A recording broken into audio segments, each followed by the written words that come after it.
Gracias por asistir a la última jornada de este ciclo de conferencias. Muchos de vosotros pues habéis estado los 4 días, lo cual os lo agradecemos desde la organización. Siempre es grato organizar un evento y que haya asistentes, además con ganas de aprender y de ver cosas nuevas y además interactuar, como habéis interactuado, que ha sido, yo creo que muy productivo para todos. Entonces, hoy como último día del ciclo, tenemos los 2 últimos ponentes, con temáticas muy diferentes el uno del otro.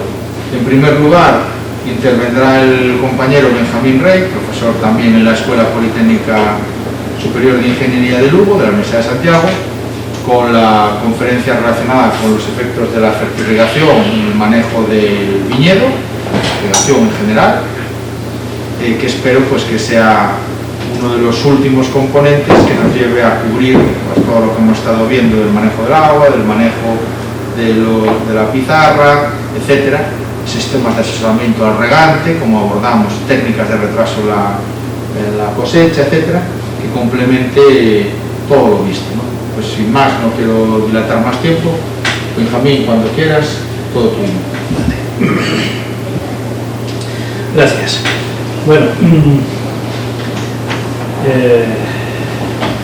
de lo que vamos a empezar a hablar es de la fertirrigación.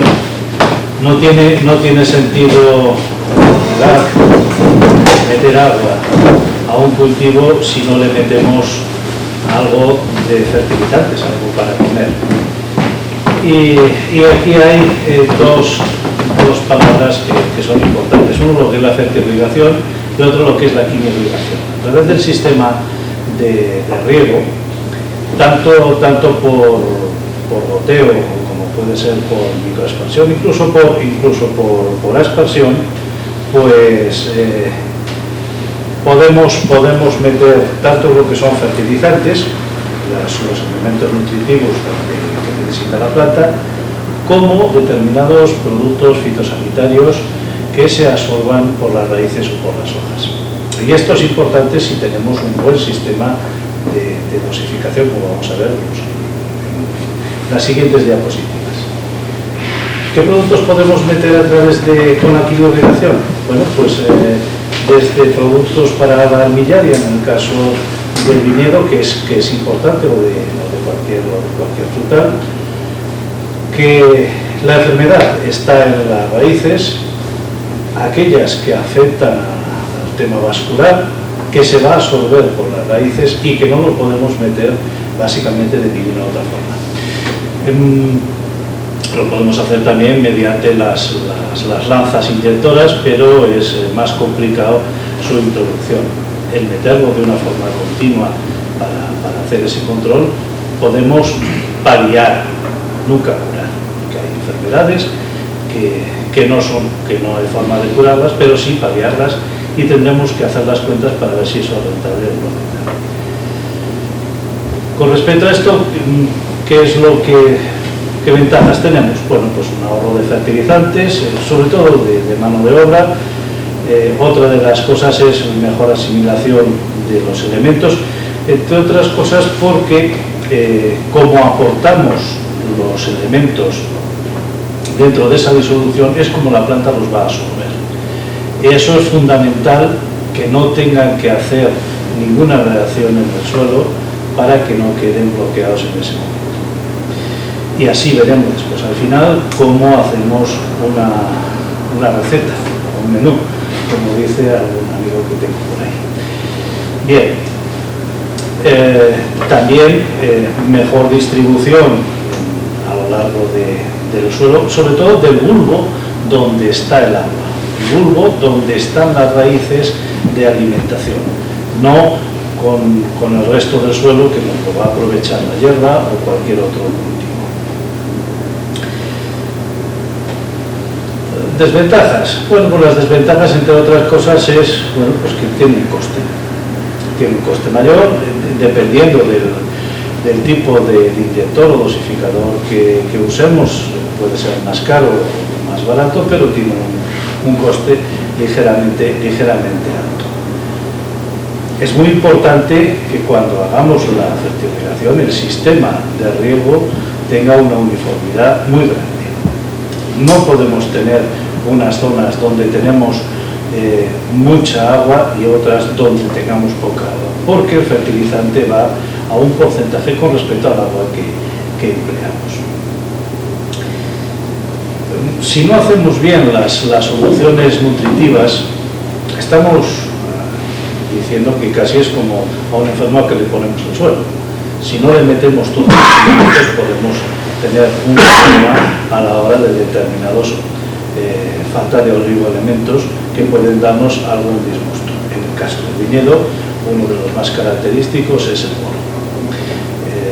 Pero el boro no es recomendable aquí en suelos negros, suelos ácidos, emplearlo a través del riego, ni siquiera de los abonos sólidos, por una sencilla razón, porque se acompleja con la materia orgánica, se acompleja con un nivel más o menos alto de potasio en el suelo, lo cual quiere decir que puede darnos un disgusto, porque entre la carencia y la toxicidad solamente hay una parte por millón.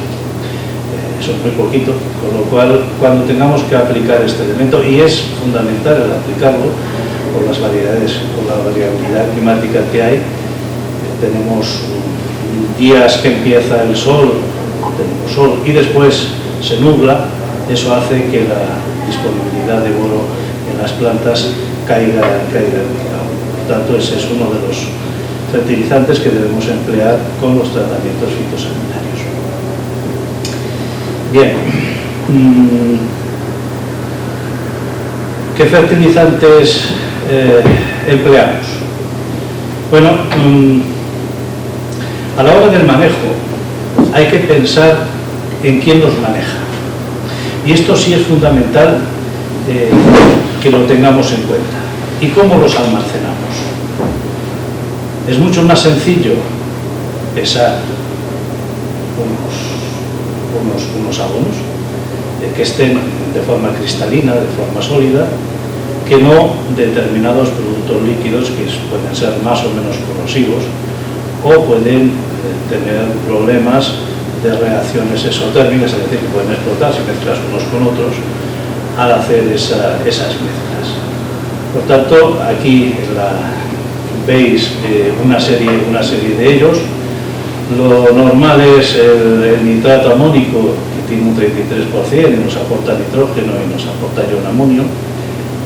Es importante el ion amonio dentro de lo que es la fertilización, porque es uno de los elementos que nos introduce un elemento que en un principio no le damos mucha importancia, pero la tiene en la asimilación del boro y el movimiento de nutrientes dentro de la planta, que es el molibdeno. Entonces, el ion amonio es importante. También es importante porque con temperaturas de suelo inferiores a los 11 grados se asimila directamente. Y esto es muy importante. Después tenemos para el fósforo, el fosfato monoamónico. Como la planta absorbe el fósforo, es precisamente de esa forma, en forma de ion PO4H3. Después está el potasio.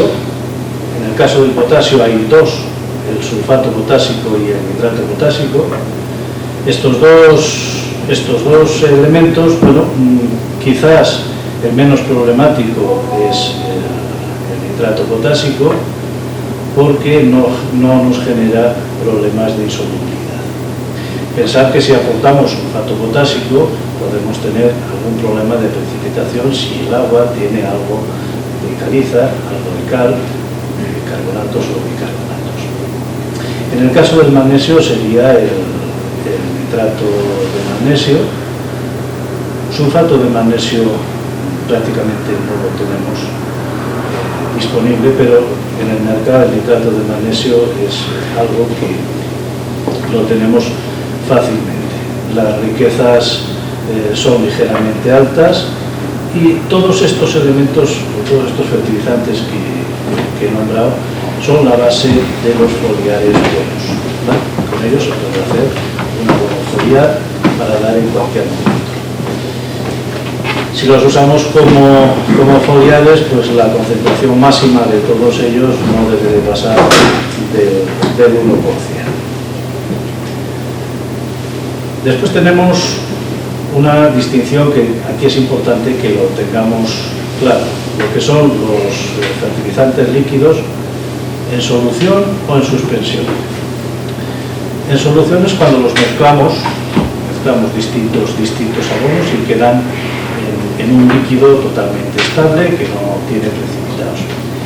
Y las suspensiones necesitamos una agitación dentro de ese abono para que tengamos esos productos perfectamente distribuidos, ¿vale? Dependiendo de las casas comerciales, pues tienen distintas fórmulas y se pueden hacer cualquier fórmula. Aquí, por las superficies que hay, pues no tiene sentido el emplearlos. Primero porque la riqueza es muy inferior a la que podemos conseguir con los abonos cristalinos. Y después, en segundo lugar, por la logística. No tenemos ningún sitio donde poner un depósito de 30.000 litros para que nos venga una cisterna a hacer esa distribución. Trabajar con garrafas, pues encarece realmente un producto que en un principio es más barato en litro, no en unidad nutricional, que los cristalinos.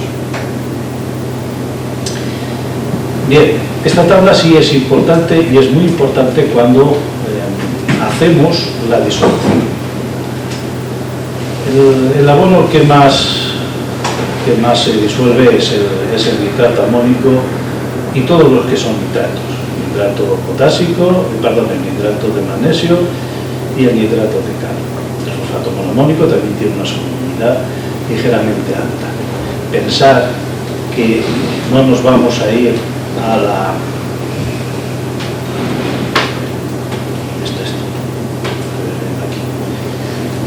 a esta columna, que es la temperatura. En el momento que echamos cualquiera de estos fertilizantes, la temperatura cae a 5 grados o incluso a 0 grados, ¿vale?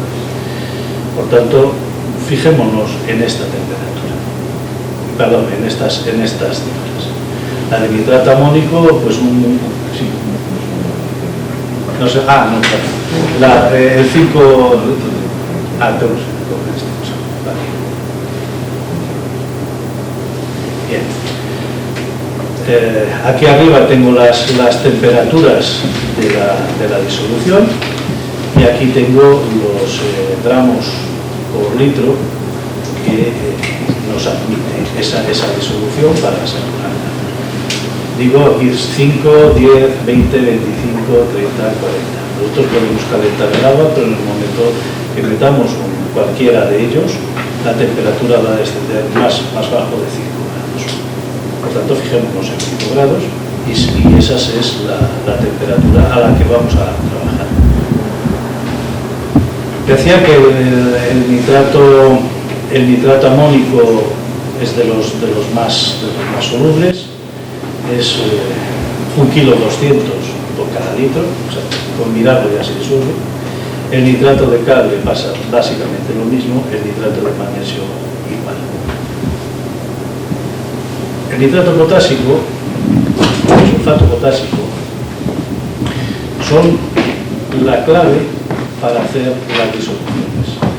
Es decir, la cantidad de agua que vamos a usar va a ir en función de la cantidad de nitrato potásico y de su solubilidad.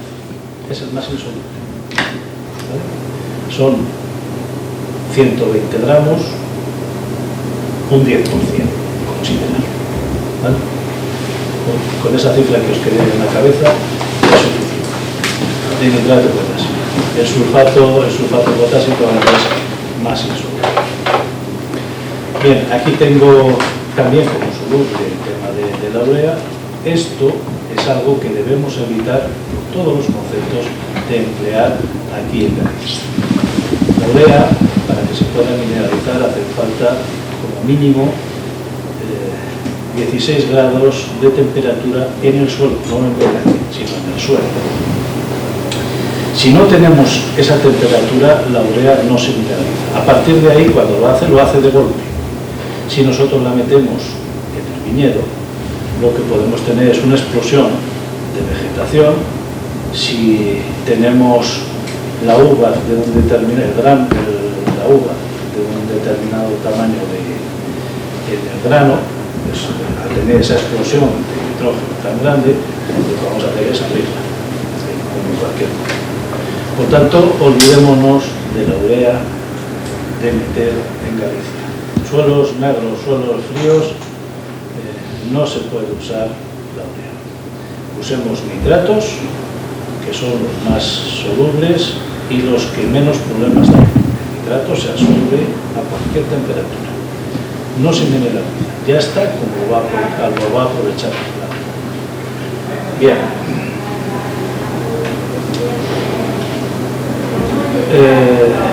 Si hablamos de viñedo, no tenemos problema en el tema de las conductividades.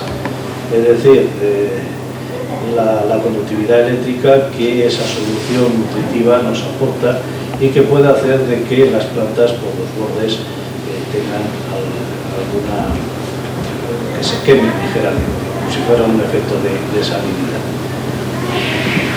Lo metemos a una concentración en las que evidentemente eso no va a ocurrir y lo estamos haciendo al aire libre. En el momento que luego metamos un poco más de agua, esa solución queda totalmente diluida.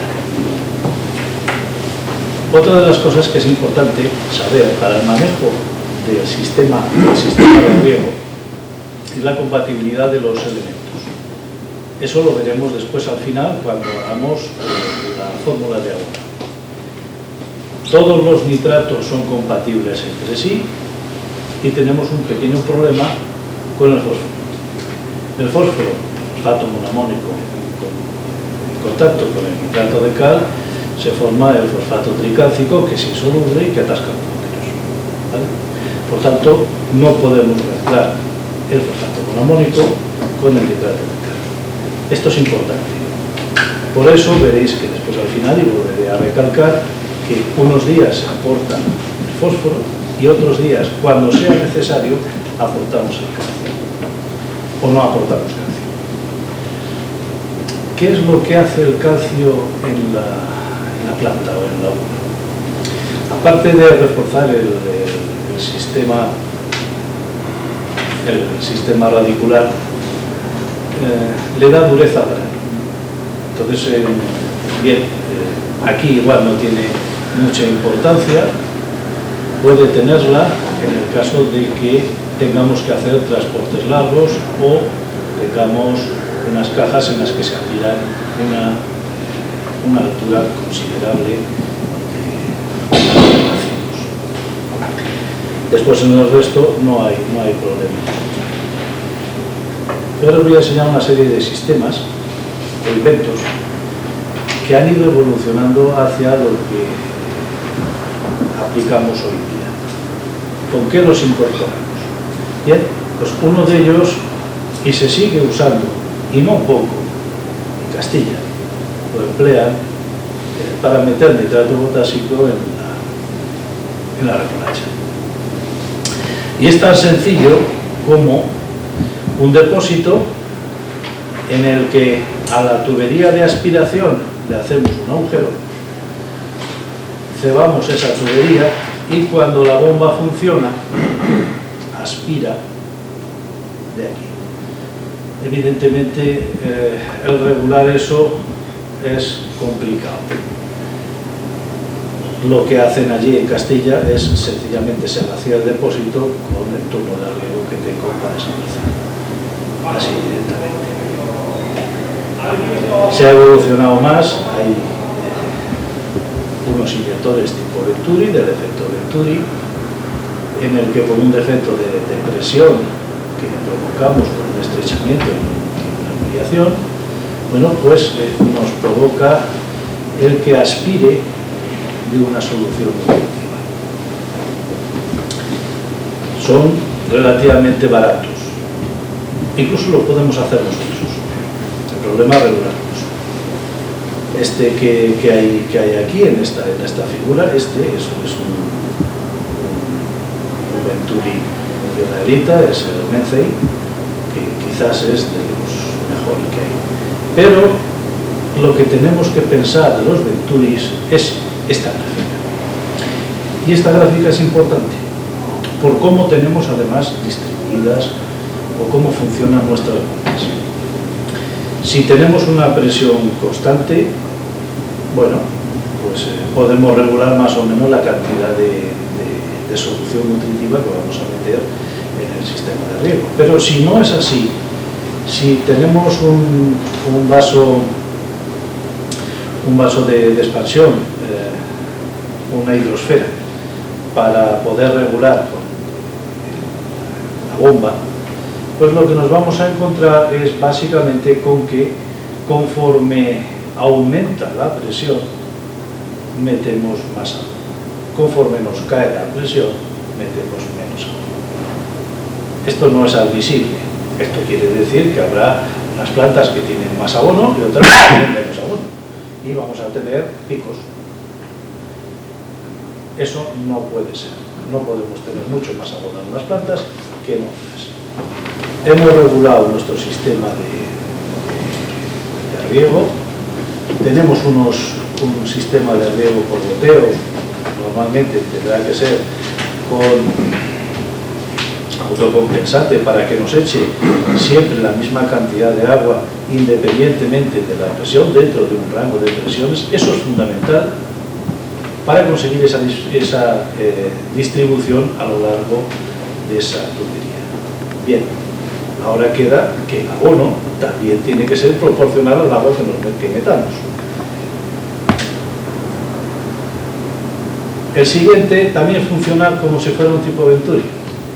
Mete más o mete menos, pero este aún es peor. Estos son inventos viejos.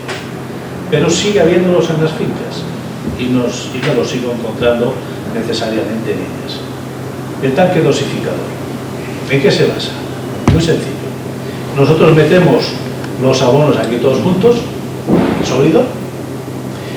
Por un lado le metemos agua y por otro lado sale.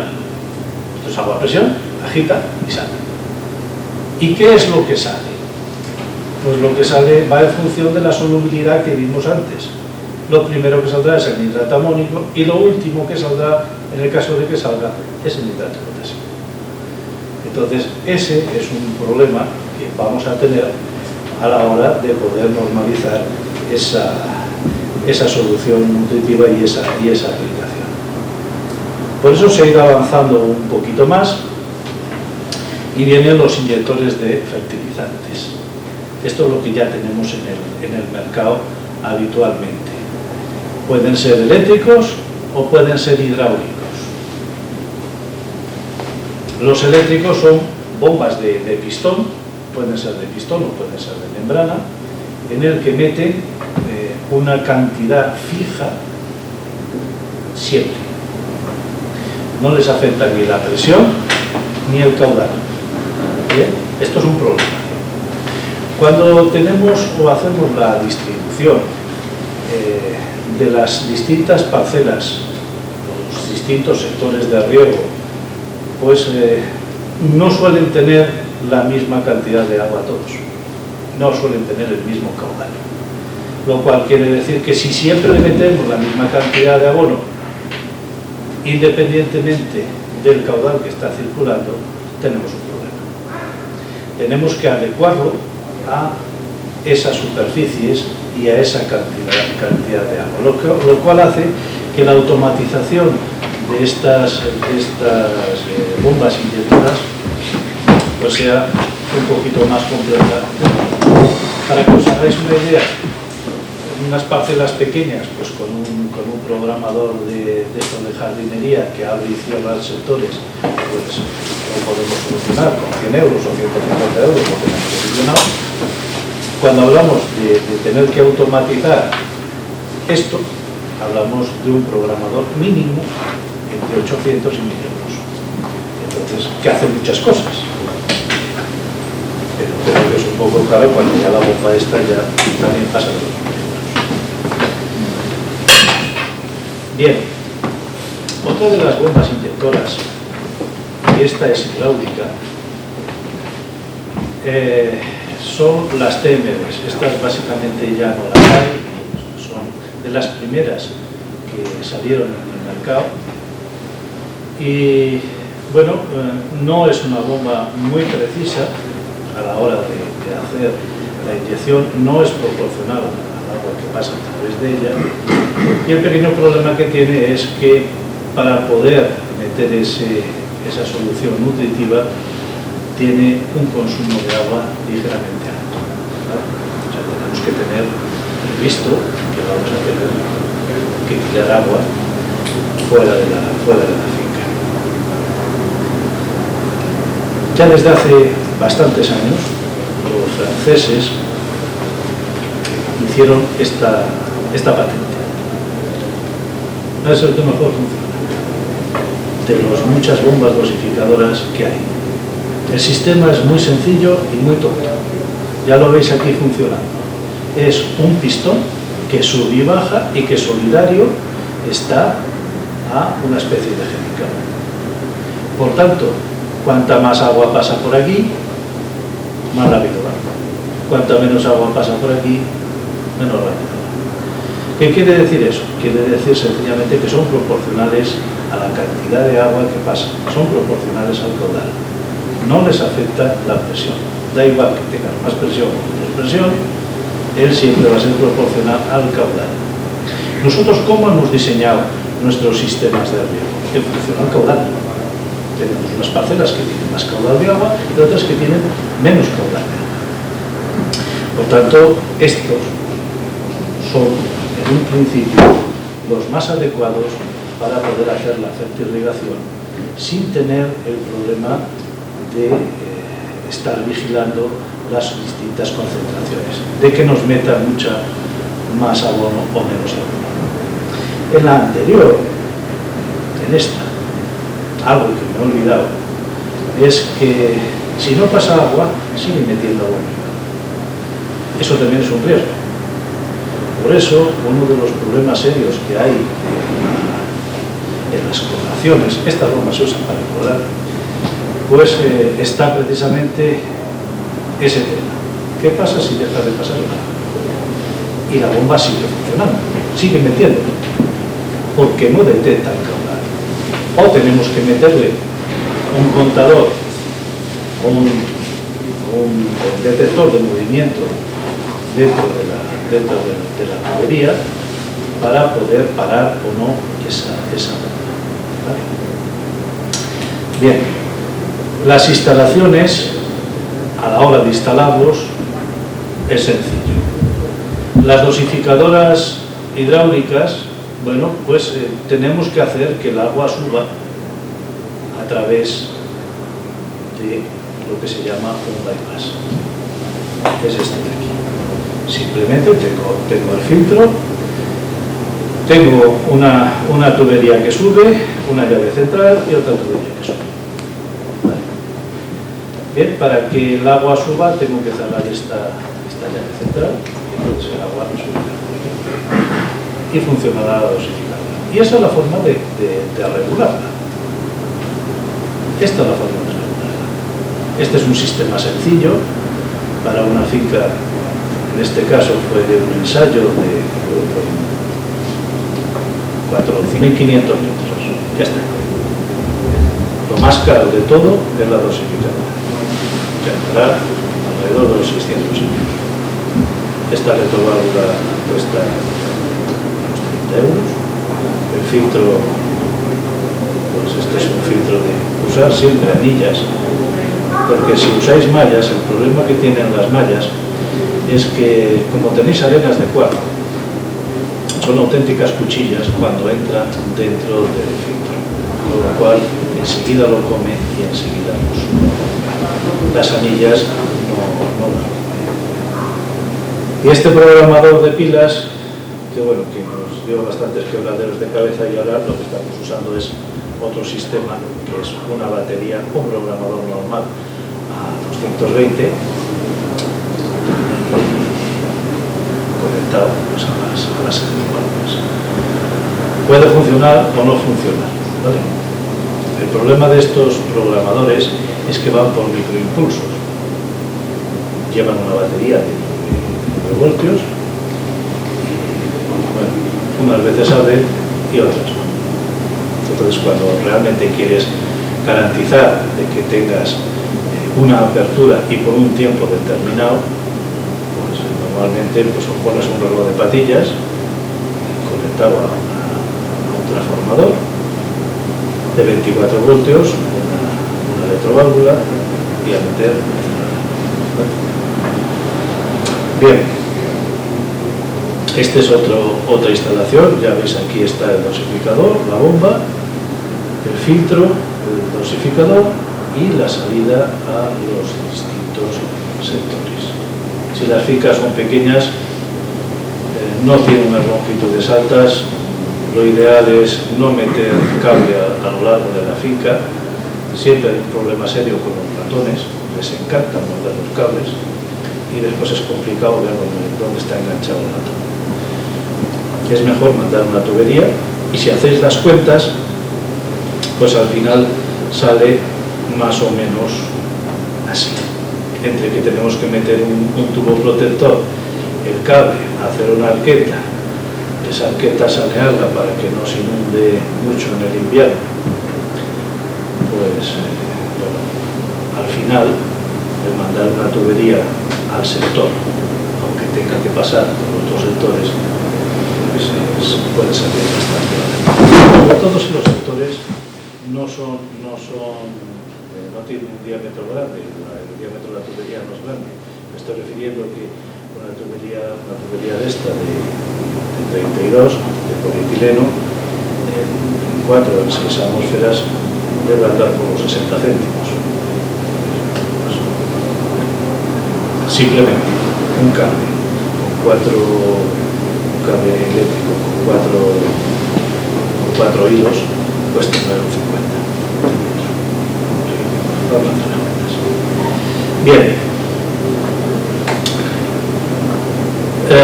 está Rubén por ahí, ¿no? ¿Recuerdas esto? Sí.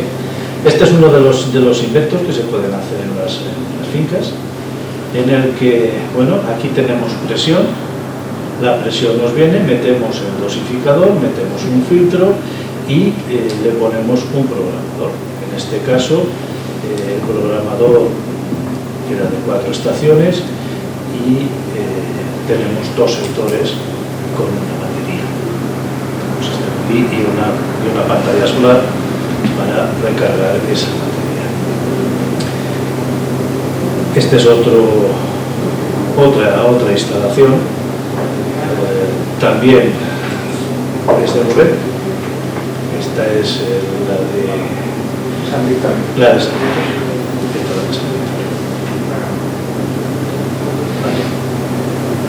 Lo mismo, es la misma instalación.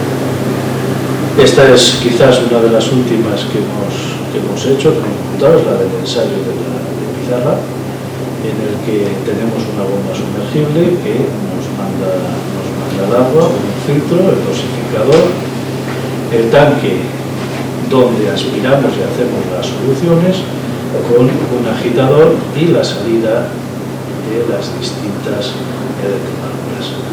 Las válvulas metidas dentro de la caseta, y lo único que salen son tuberías. Salen 4 tuberías que bueno, pues, nos ahorra el tener que hacer arquetas intermedias a lo largo de la finca y llevar electricidad.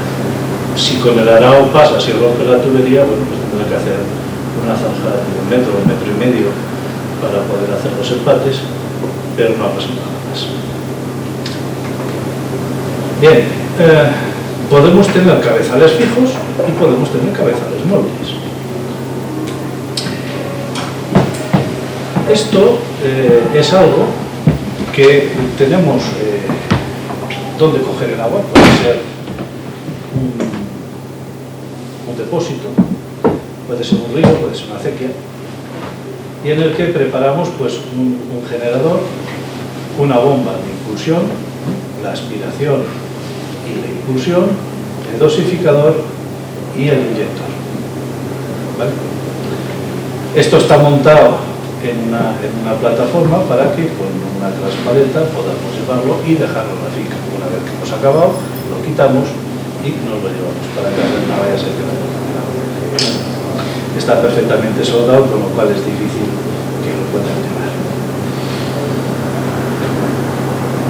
O lo podemos tener en un carrito. Y esta es una de las formas que tenemos para poder hacer la fertirrigación con riego en distintas parcelas. Esto es muy habitual en la zona de Lérida y concretamente este invento pues, está colocado y lo usan en el río Torto con unos aspersores de bajo caudal autompensantes y varias parcelas para poderlo llevar de una parcela a la otra. Bien, ¿en base a qué hacemos las distintas soluciones nutritivas? Bueno, pues una de las cosas es precisamente esta, la ley de mínimos de Leipzig, en la que se va a absorber con respecto al menor de los elementos que se absorben. Una de las cosas que son importantes es que conozcamos la curva nutritiva de ese cultivo. Y la tenéis aquí. El azul es el agua, el marrón es el nitrógeno, el marrón más claro es el magnesio y tenemos los distintos meses en los que se absorbe más o menos. Eso es el parámetro que nos va a dar para poder hacer la solución nutritiva. Vamos a aplicar las necesidades de fertilizante en el momento que las necesitan, no antes, tampoco después. Pensar que determinados elementos, como el nitrógeno, si llueve se lavan, otros, como el fósforo, o lo aprovechan en el momento o se retrograda y ya no está asimilable, y después queda pues, el potasio, pues que bueno, que ese siempre lo tenemos en el suelo y siempre puede estar más o menos asimilable. En el caso del calcio y del magnesio también se lava. Si lo hacemos con respecto a esa curva de lo que necesitan en función de los estados fenológicos, pues tenéis aquí la curva de extracción del nitrógeno, la del fósforo, en la que vemos que evidentemente lo más importante está hasta el pasado del cuajado, que tiene 6 milímetros, y debemos seguir aportando una cantidad. En esta zona, en esta faceta de aquí, que viene siendo el mes de julio, algo de agosto, es cuando se hace la inyección floral del año siguiente. Y ahí debe de haber fósforo. La planta debe de tener fósforo. Si no lo tiene, podemos tener problemas de corrimiento en la floración del año siguiente. ¿Vale? En el caso del potasio, bien, evidentemente vemos que lo más es cuando estamos acercándonos al final de la cosecha. Pero también es fundamental antes, en el cuajado. Necesita, no mucho, pero sí necesita algo. Y después va subiendo. También ocurre con el magnesio y también ocurre con el calcio en una curva más o menos similar. Bien, aquí habrá enólogos y aquí hay trampas para hacerlas. Entonces, cuando uno quiere conseguir un poco más grado, pues lo que tiene que hacer es forzar aquí. Con la fertirrigación, lo que podemos hacer es variar determinadas condiciones de asimilación de esos elementos. conseguir más grado, bueno, se puede hacer. También podemos hacer vegetales sanitarios con determinadas prácticas no muy bien vistas por algunos equipos, pero bueno, se puede hacer, y sobre todo conocer cuándo lo vamos a aportar y cómo lo vamos a aportar. Aquí tenemos las necesidades de agua en los distintos meses. Esto es orientativo porque evidentemente todo lo que se ha referido anteriormente, que ha hablado el profesor Javier Cancela, etcétera, pues tenemos otros medios para poderlo hacer. Si no lo tenemos, la tabla lo que nos sirve es de forma orientativa para saber un poco qué cantidad de agua necesito para poder tener una cosecha más o menos suficiente. Pensar que esto hay que traducirlo a los kilos de uva que voy a dar, ¿vale? Está en metros cúbicos por hectárea, pero hay que pasarlo a los kilos que vamos a tener. Si eso lo traducimos en porcentajes, en cada una de las etapas fenológicas, bueno, pues nos queda una tabla de este tipo, en el que el fósforo lo aportamos en los meses de la máxima cantidad, en marzo, abril, mayo, junio, y una pequeña cantidad que os dije en julio, agosto, y después en septiembre, diciembre, pues prácticamente no aportamos nada. En el calcio, si veis, pues en la época del cuajado y de la formación de los frutos es cuando más tiene, y después en julio y agosto una cantidad bastante alta por el endurecimiento de las distintas funciones. Y en el caso del magnesio, pues básicamente son las etapas centrales, entre otras cosas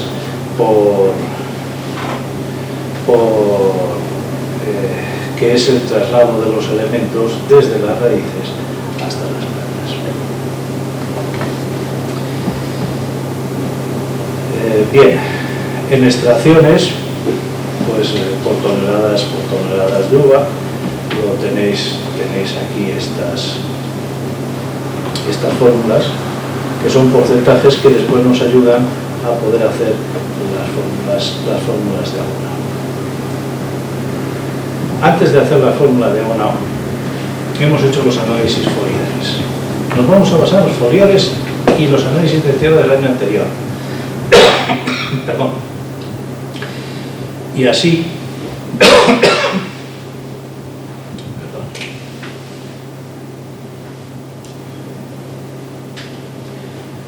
tenemos, bueno, esas cantidades, dependiendo de las parcelas, en las etapas claves de la cantidad de nitrógeno, de fósforo, de potasio, de calcio y de magnesio, que nos ayudan a corregir esas fórmulas de abono. Bueno.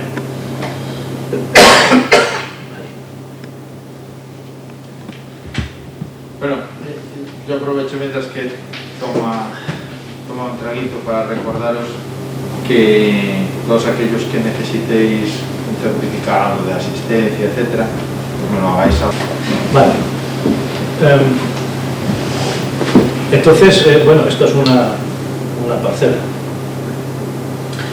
y unas fórmulas de abonado que es tipo que van variando en función de la cosecha que hubo, sobre todo con respecto al fósforo y al potasio, con respecto a la cosecha que hubo anterior, ¿vale? En el que metemos exclusivamente las extracciones. En la etapa marzo-abril, ahí hace frío, puede llover o no, lo que vamos a hacer es 20 días en esos 60 días. Cada 3 días metemos un poquito de abono. No tiene sentido meter gran cantidad de abono porque una gran parte se va a perder. La ventaja que tenemos con la fertilización es precisamente meter cantidades pequeñas y cantidades continuas. Nosotros comemos todos los días, por lo menos 3 veces, cuando no, si tenemos tapas más.